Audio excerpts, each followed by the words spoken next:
A simple ball, 2 goals, and the most passionate sport on earth.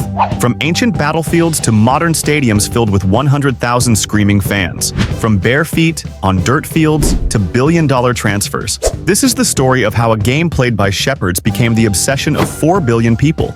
You think you know football? Think again. In the next 10 minutes, you'll discover shocking origins, forgotten heroes, deadly ancient matches, the moment that changed everything forever, and secrets that will blow your mind. This is the complete history of football, and it's nothing like what you expect.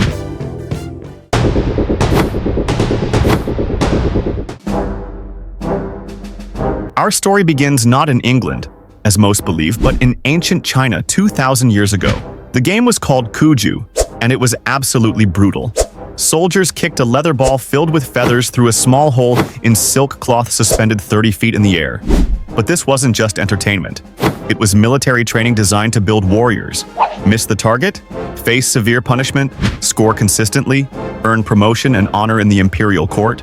But China wasn't alone in this obsession.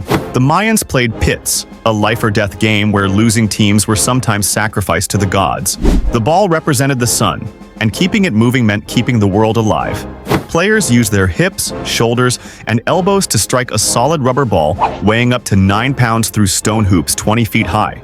In medieval Europe, entire villages would clash in chaotic matches called mob football that lasted from sunrise to sunset. Picture this: hundreds of players, no boundaries, no referees, and one simple goal: get the ball to your village's marker by any means necessary. Broken bones were common. Deaths, not unusual. These weren't games. They were organized riots. The game was so violent and disruptive that kings across Europe tried to ban it repeatedly. In 1314, King Edward II of England declared football illegal, calling it a useless practice that disturbs the peace.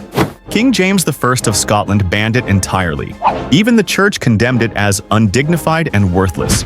Little did they know they were trying to kill what would become humanity's greatest passion. But here's the fascinating twist. None of these ancient games actually resembled modern football. The breakthrough that would transform everything was still centuries away, and it would happen in the most unexpected place.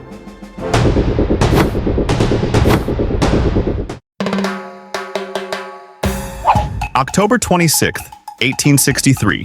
A smoky London pub called the Freemasons' Tavern. Representatives from 11 English clubs gathered for what would become the most important meeting in sports history. They had one seemingly impossible goal: create universal rules that everyone could agree on. But they faced a massive problem. Nobody could agree on anything. Some clubs wanted to use hands like rugby. Others demanded feet only. Some wanted violent tackles and shin kicking. Others preferred skill and finesse over brute strength. The Sheffield clubs had their own rules. The Cambridge students had theirs. Every school, every region, every club played differently. The arguments were so intense and heated that several clubs actually stormed out of the meeting in protest, eventually forming what we now call rugby. Those who remained were stubborn dreamers who refused to give up. After 6 grueling meetings, they finally formed the Football Association and wrote down 13 revolutionary rules that would govern billions of future matches. Rule number 9 was the game changer. No player shall use their hands to carry or throw the ball. Rule number 6 banned catching the ball entirely. These weren't just rules. They were the DNA of modern football. The first official match under these new rules? November 19, 1863. Barnes Football Club versus Richmond Football Club at Mortlake. Final score? A thrilling 0-0. Not exactly the most exciting debut, but it launched the most popular sport in human history. Within just 20 years, the game exploded like wildfire across Britain. Factory workers organized teams and played during lunch breaks. Public schools taught it to children as character-building exercise. Local newspapers started covering matches. The FA Cup launched in 1871 with 15 teams. By 1888, over 100 clubs were competing. But the real masterstroke that would make football truly global was about to unfold.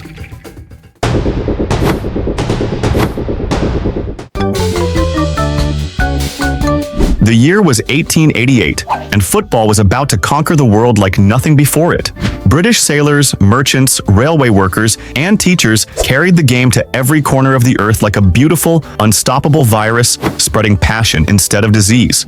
In Brazil, a Scottish immigrant named Charles Miller returned from studying in England with 2 leather footballs in his luggage and accidentally created what would become the world's greatest football nation.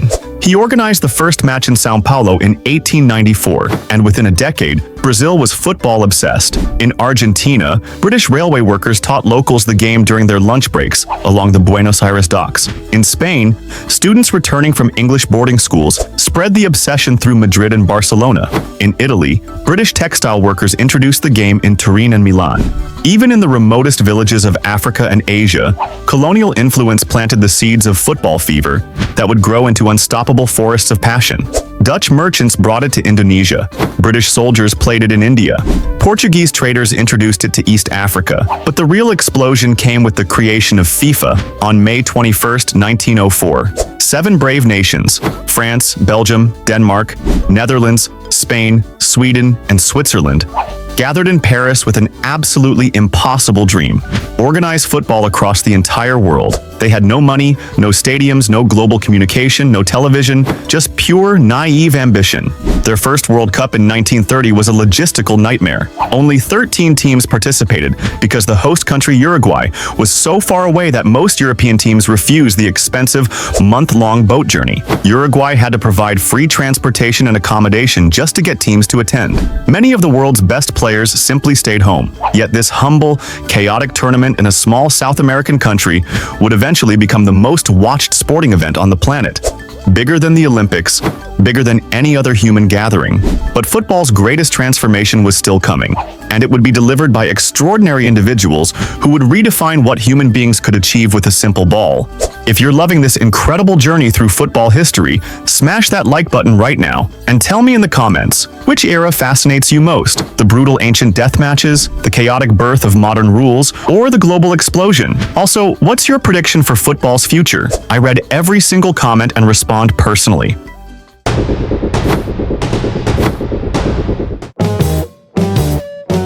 1958, World Cup in Sweden.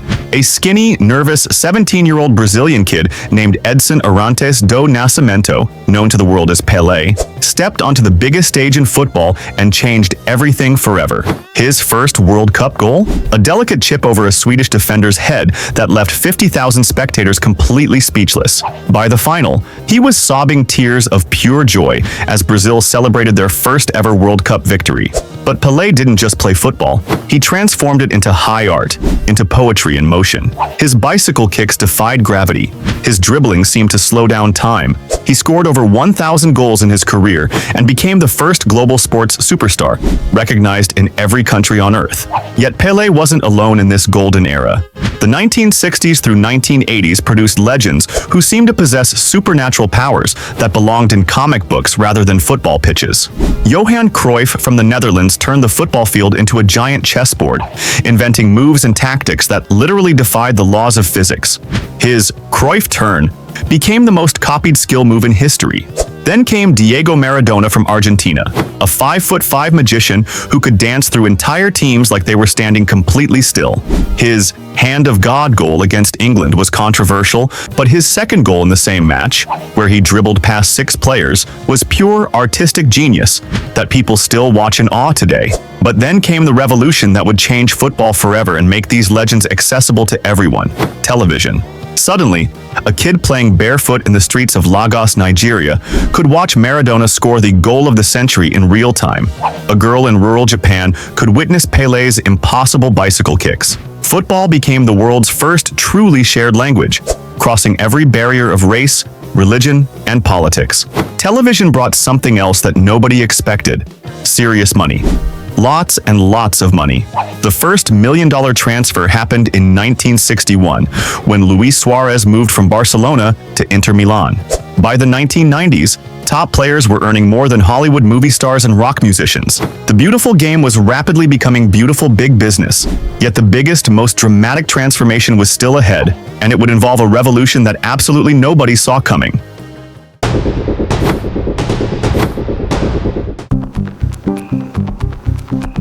August 15, 1992. The Premier League launched in England, and football was never the same again. This wasn't just a new competition. It was a complete reinvention of football as global entertainment. Manchester United became bigger and more valuable than Hollywood studios. Arsenal, Chelsea, Liverpool.